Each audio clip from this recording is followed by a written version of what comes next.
Benz or nothing, right?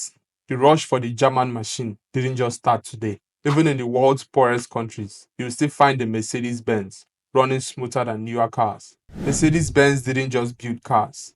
They built machines engineered to outlast economies. The W123 and 124 models from the 70s and 80s became legends in Africa and beyond. Mechanics will call them unbreakable, and for good reason. The engines ran up to 1 million kilometers without major overhauls. The parts were simple, mechanical, and built for repair, not replacement. Over 2.7 million W123 units were sold globally, many still on the road today in West Africa, Sudan, and Lebanon. In developing countries, a Mercedes-Benz wasn't just a car.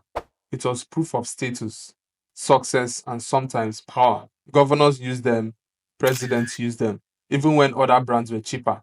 They didn't carry the same weight. In Nigeria, by the 1980s, the Mercedes-Benz 200 series was so iconic, it earned the nickname Regular Benz, a cultural marker for having arrived socially. Because they were so well built, other Benz models entered the resale market strong.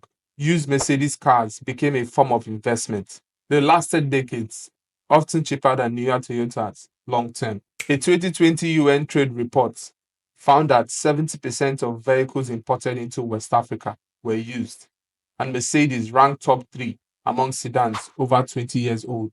Mercedes didn't just sell luxury, they sold legacy. In global psychology, the 3-point star stood for aspiration. Marketing was subtle but effective. It wasn't about screaming affordable, it was about making people want it, whether or not they could afford it. Mercedes-Benz spends more on brand equity research than most car makers spend on marketing campaigns. In many regions, Mercedes won large government fleet contracts. This placed their car in elite, visible roles, from military generals to foreign embassies. It reinforced the car value, not by advertising, but by association. One reason poor countries embrace Mercedes: the global parts supply chain. Used parts from Europe flooded African markets. Mechanics were trained on them, and once an ecosystem is built, it feeds itself.